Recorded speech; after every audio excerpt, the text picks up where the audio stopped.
Good afternoon, everyone. Good afternoon. I always say this is the day that the Lord has made, and I choose to rejoice and be glad in it. This is another beautiful day.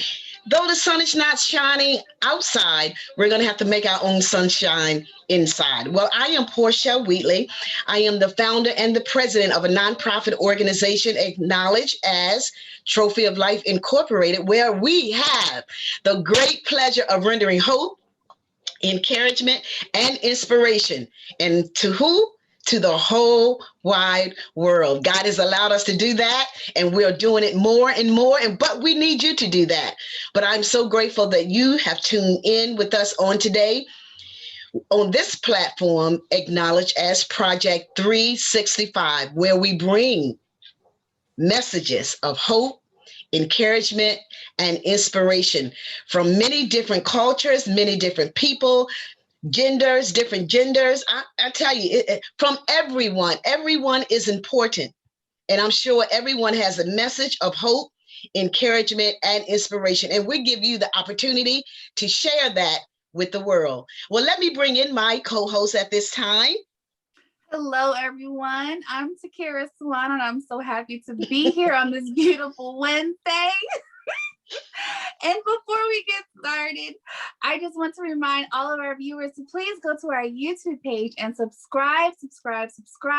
Please share to all your friends. We are trying to bring a message of hope, encouragement, and inspiration around the globe, and we can't do it without you. So go ahead and subscribe and hit that notification bell so that you know every time we make a new post. Great. And let's talk real briefly about, don't forget our health challenge that we have going on.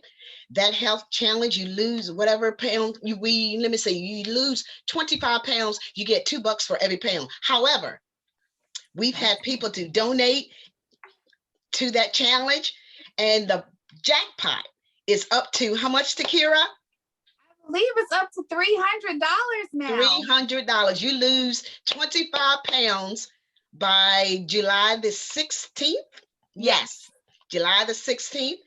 Your name would be entered to be drawn to win $300. Now, the thing is, you have to take a picture of yourself on the scale and send it to info@trophyoflife.org.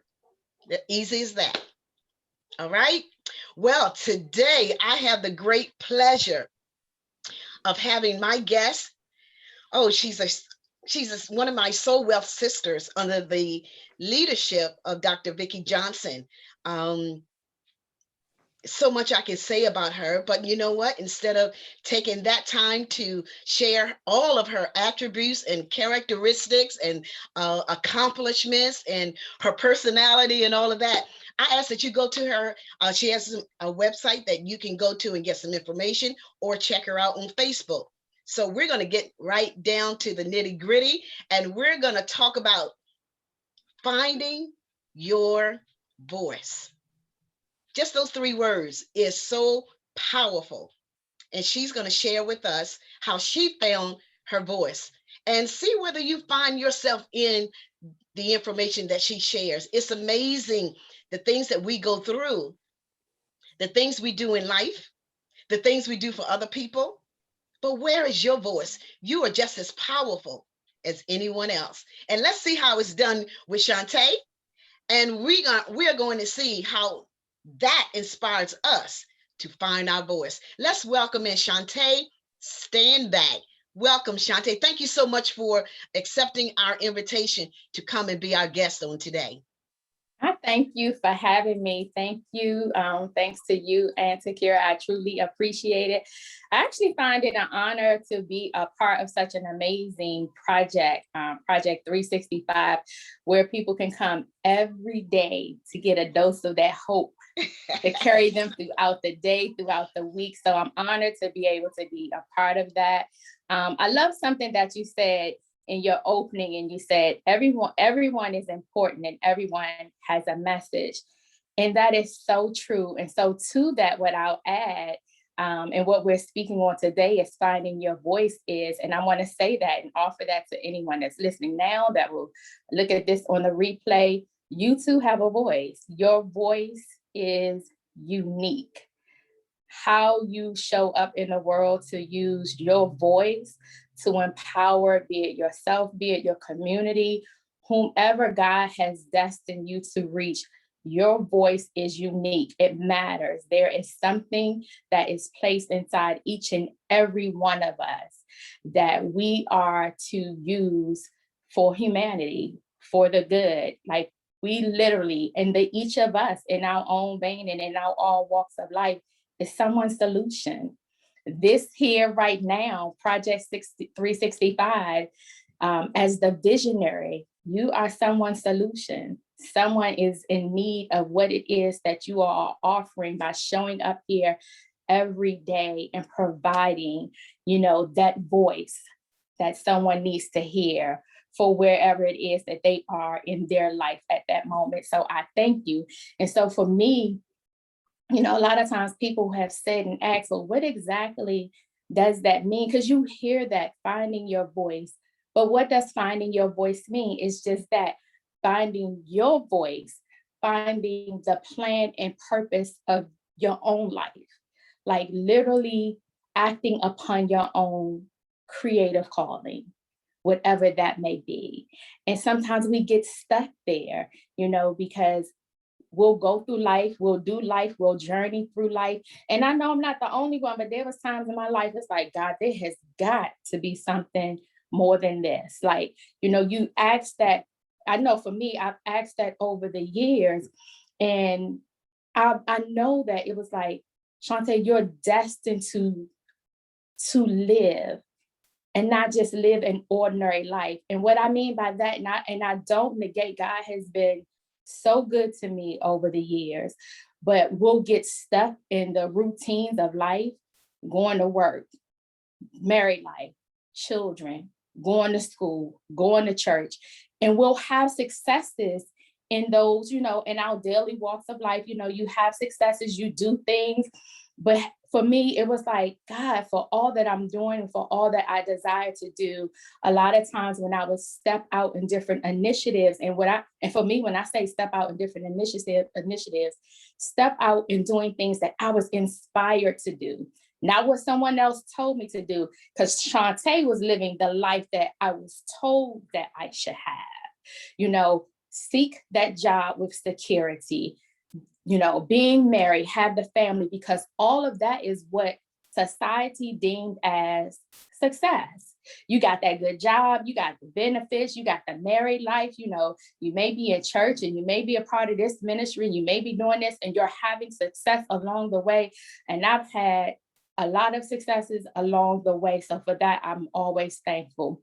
But I always had such a void. There was always a void within, and I never understood what that void was. And so I would do a lot of volunteer work. Like, I'm so passionate about coaching and mentoring, but I would dummy that down. And so I will always do it in like volunteer settings and with other organizations. And then it seemed like every time I would get ready to like launch out into that field, life would happen or something would happen, and it will cause me to retreat back. And so then I would not step out and do the things that I had always been inspired to do. What I knew kind of within was my calling, but I was afraid.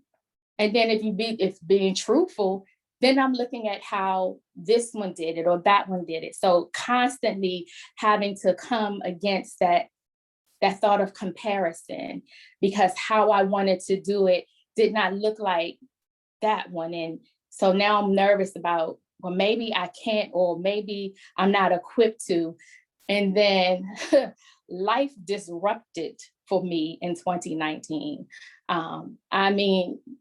God has an amazing way of how he will use our pain and our tragedies to extract that hidden thing, that divine with us that's there, but we keep suppressing it because life happens. So it gets stuck. But I'm so thankful that in my pain, in what was a dark season for me, he was molding me. He was molding me. And it was like, okay, because now is your time. You think it's dark, but I'm molding you in this darkness, because when you come out of this, the light that you are has to shine. And so just to share a little bit about that, when my husband passed, I lost my husband in 2019. I had only been married for 7 months, one day shy of being 8 months. And there's something to that. That's another story. But in the revelation of times, as I was grieving and just kind of seeking God, and for me, like, that's my foundation. Just being in prayer about that, I will often hear new beginning. I couldn't understand that. I couldn't make sense of what new beginning was for me. God, how is this a new beginning? I just lost my husband. How is this a new beginning? But it indeed was a new beginning of what he was doing in my life. I had to come to the end of myself. So it was like that grief of him. This was a time you don't just get to try to go around life, try to go around grief, try to suppress it. You have to deal with it. So in losing Greg, it exposed so many heart wounds, not just the grief and the pain of losing him, but it made me tap into and acknowledge other things, like other heart wounds that caused me to be in a place of being stuck, that caused me to have my voice silenced over the years. Life has a way of, and tragedy and trauma is different from everyone. For me, it has shown up in my life as grief throughout my life. I lost my dad when I was very young. I lost a daughter, that I gave birth to, and I literally held her in my arms until she took her last breath. Will always seem to be some sort of grief or tragedy. But I so thank God for his grace and his mercy and his compassion, because even through all the tragedies throughout my life, there was a lot in my teenage years. My home was very tumultuous at that time, but God's hand was always on me for such a time as this. So when I lost Greg, all the tragedy and trauma that had happened in my life that I had been holding on to and never allowing or giving myself permission to acknowledge that pain, to release it, I couldn't contain that grief. I honestly could not contain the grief of losing him, so much so that if I did not release it, I was going to lose me. I was going to explode. And as I would cry out to God, and I was mad. I was mad. And that's how I cried out. And that was how I prayed. And I'll never forget, it was like that small voice. It was almost like a audible voice for me. It was like, that's what I wanted. I was waiting for you to give me that. That's what you're giving me this, but I want you to give me all of that. All of the pain of losing your dad, the pain of losing your daughter, the anger for being mad because your son was battling cancer, the childhood trauma stuff that you still holding on to. I was waiting for you to give me all of that. But had I not lost my husband, I don't know if it would have came out. So in losing him, I've often said, losing him caused me to live.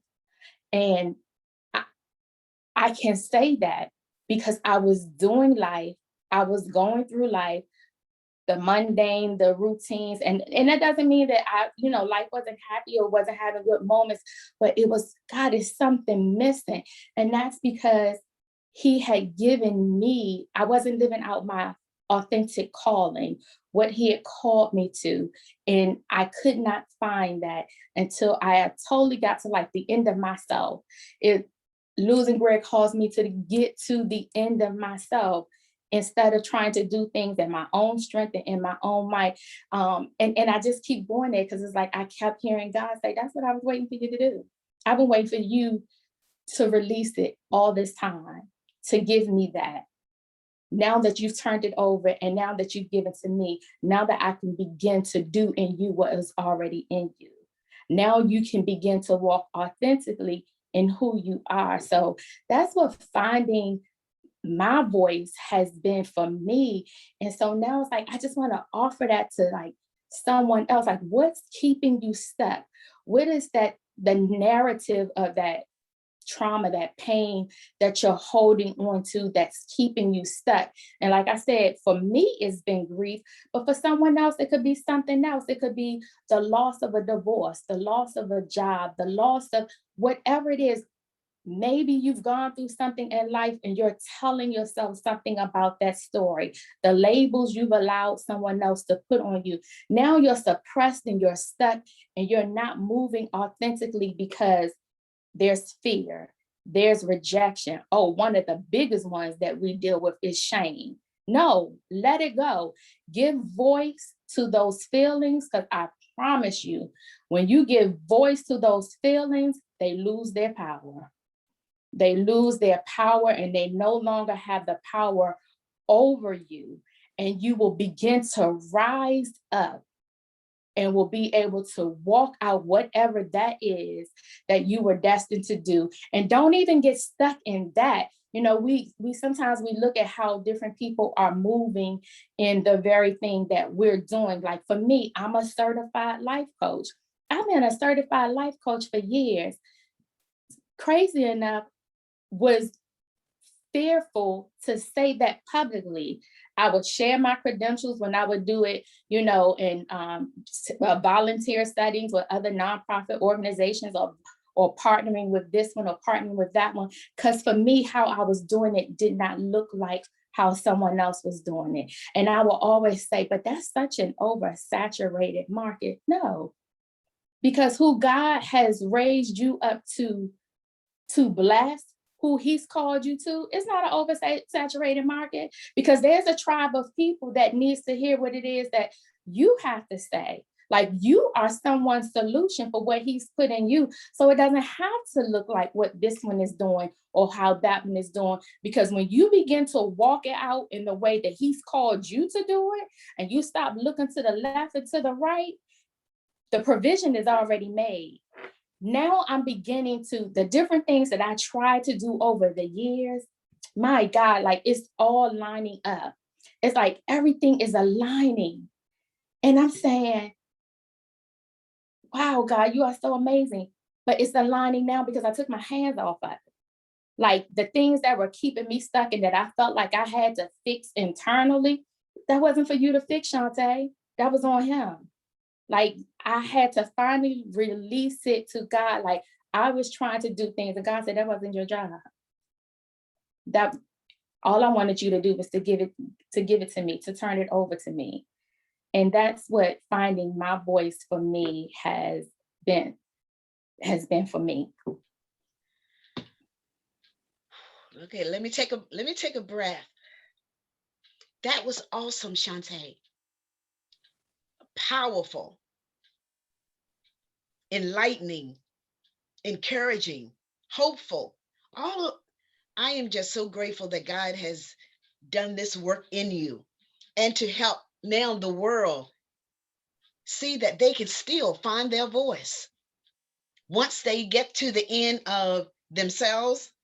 And then what did you say? You get to the end of yourselves and then I had to get to the end of myself in order for God to do and to begin to extract and cultivate what, because it's already in us. First of all, everything we need for whatever it is, it's already there. Already there. It's already there. We're divine beings. It's already there. It's just tapping into it. And I don't want to take, speak lightly of that, because what I also have come to learn is every last one of us in this thing called life are on different walks spiritually. Mm-hmm. Mm-hmm. So, how I did it may be different for someone else that may not necessarily be where I am. But I promise you, if you get into a community of support and even begin to ask God, what does that look like for me? He'll begin to put those people, those places in your resources in your path, because it looks different for everyone. And to make further clear with that, one of the things that I used to hear people say, as I experience different things in my life, is God don't never put no more on you than you can bear. I know people mean well when they say that, but let me just tell you, when you're going through, that ain't nothing you want to hear. Don't tell me God took my husband home, but that I'm supposed to bear this in grace. No, I'm just being honest. That's not something I could hear or I could receive. So when we're offering, encouragement and hope to someone else, I'm now careful of what I say to that individual, because depending on where they are, how I may speak to someone else or speak into someone else may be different for someone who's not on that same walk with me. So while I speak to you and to Kira and to others on that may hear this or the replay that may be believers, how do you give that to someone who is not there yet? And so that's also been something else that it's been just, I'm passionate about right now. You know what? I want to introduce you to the God who saved me, who delivered me when I was in a dark place. Mm-hmm. No, I've been where you are. Let me help you, get to that. Let me introduce you, because he's a restorer. He's a healer, And so that's, it's and see what you're sharing today. Let me back up a minute. This platform is for believers and non-believers, because we're not in the same place. And I love that about this project. Oh my God. And what you share today could be shared from the pulpit. And it could be shared on the street, on the corner. Because even believers, you finding your voice is not always in the church building at all. Utilizing your power of your voice and knowing where to plant that, or where to use that, or when to speak it. That's a powerful thing. Actually knowing when to, and when you're led by the Holy Ghost, it will tell you when, how, with whom, all of that. You'll know. You will know. You will know what level to speak it in, because of what you said. Everyone is not in the same place. You might speak to a believer for the first time, or someone who just knew who Jesus is, and you may also turn around and speak to someone who's been in the church per se many years, then again turn around and speak with someone who has a relationship, because just because you're in the church doesn't mean you have a relationship with God at all. Yeah, so true. So true. So finding your voice is power. It is so powerful. It is so powerful. And you don't have to speak like anyone else. No. Or because your voice is unique. Your voice is your voice for who he has called you to. Don't dummy that down. You're not crazy. You're not crazy. And what I've come to know, if nothing else, like all of what I've gone through in life that I used to use as an excuse for not doing because of the shame, the guilt, the embarrassment. Now I know it's like, no, I need all that, because I'm going to use all that for this because of what I've called you to do. Don't dummy down all of that. It took all of that for this. And as long as we are not transparent, there are people that are waiting to hear your story.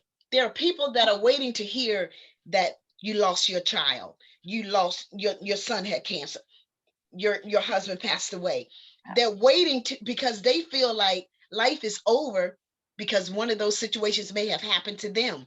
But when you know your voice has power, you speak to anyone as long as God leads you to do so. And you will bring them up and out of that situation. Know your voice, find your voice. And matter of fact, when do you remember the actual time or the situation that you were in, that you found your voice in the sense of, oh my God, illuminating, like I said, it's metamorphosis. So I do. And in being transparent, when Greg passed, there was no more of a will for a moment, for grief for a moment. I didn't have the will to go on. I just didn't. I wasn't suicidal, but I just didn't have the strength or the will to move past that. And I would cry and cry and cry and cry and cry out. I was mad at God. Let me be honest. I was mad. And I feel like I need to say that because someone I feel like is just going through something and you're mad and you feel like you shouldn't be, because sometimes, with all respect, religion will make you feel guilty for feeling hopeless in the moment when you're going through something. And I was hopeless in that moment.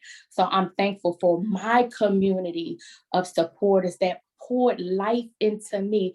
There are power in words. Yeah. And I was surrounded by a community that spoke life into me when I was going through a season where I couldn't speak it into myself.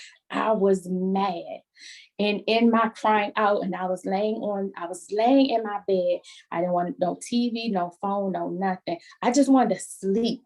I just wanted to sleep, but I would have these conversations. We good about praying, but sometimes we ain't good about listening. You pray a lot of times, but what is God saying back to you? So for all of my crying out and my praying, and I remember asking him, how could you do this? Like I said that, like I audibly said that. And one day I was laying in my bed and it was like, do you trust me? Do you trust me?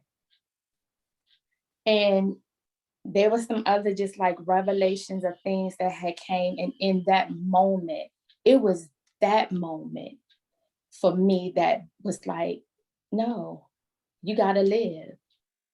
You gotta live. I mean, it was more to that, but it was my message to me.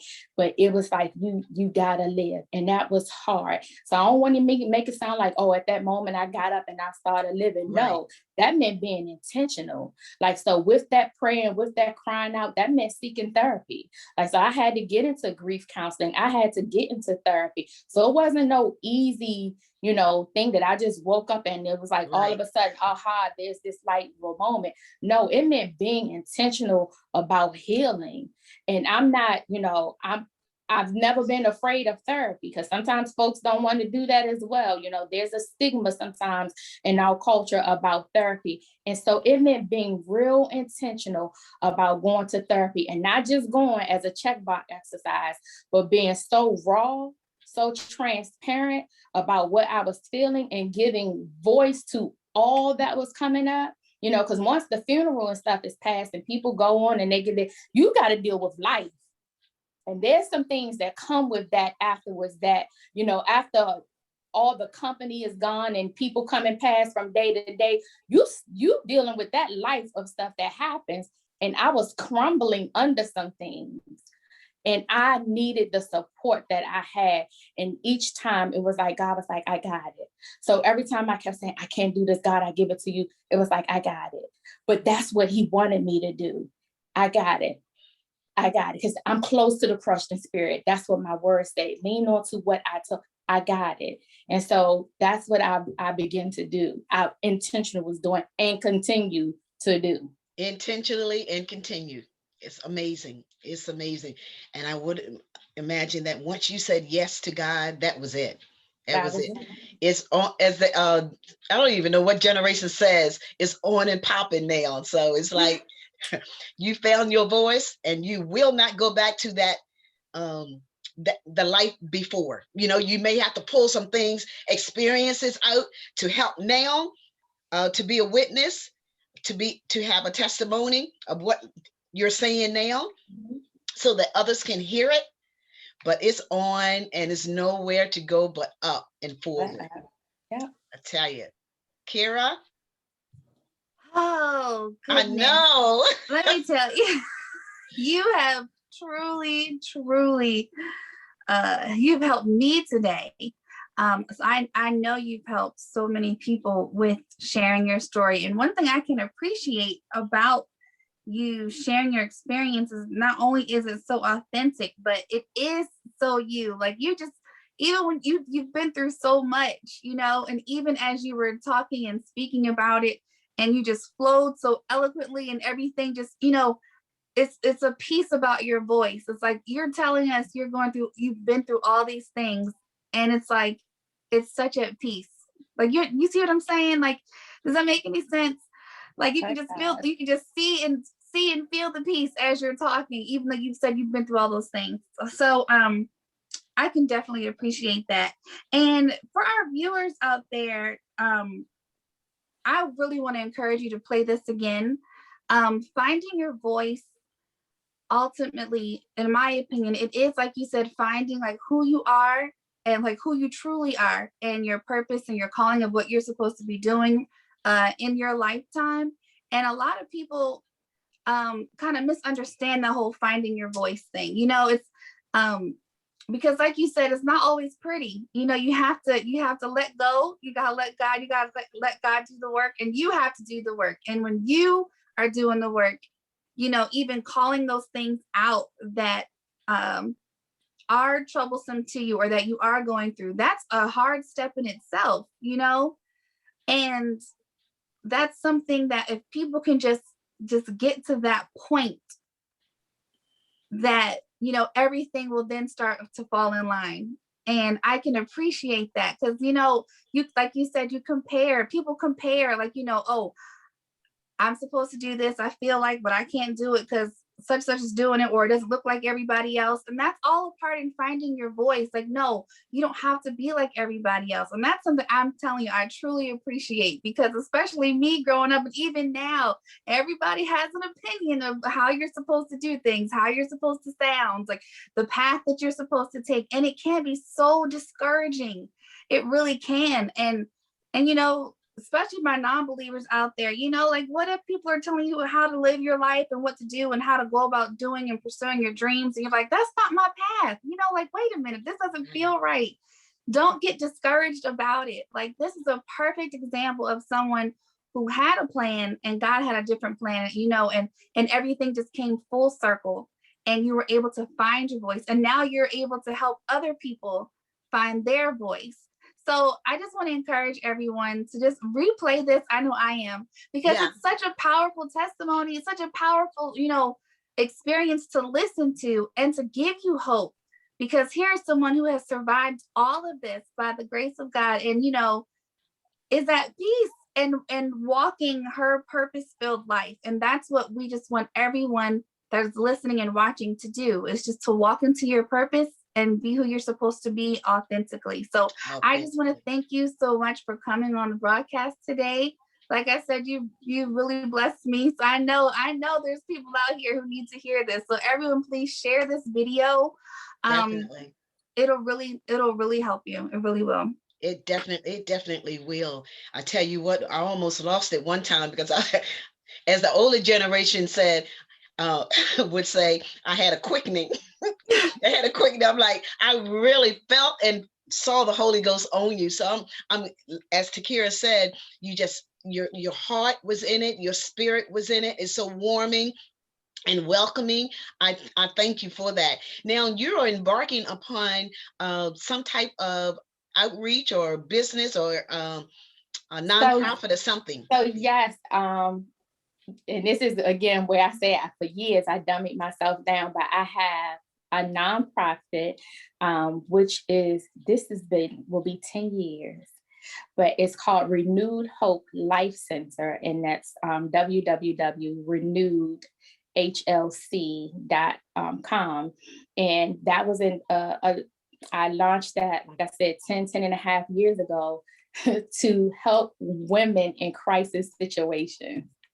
Gotcha. And that crisis, again, can come from a number of things, but it was where I was in my life at that time and wanting to serve in the community based on what I was going through.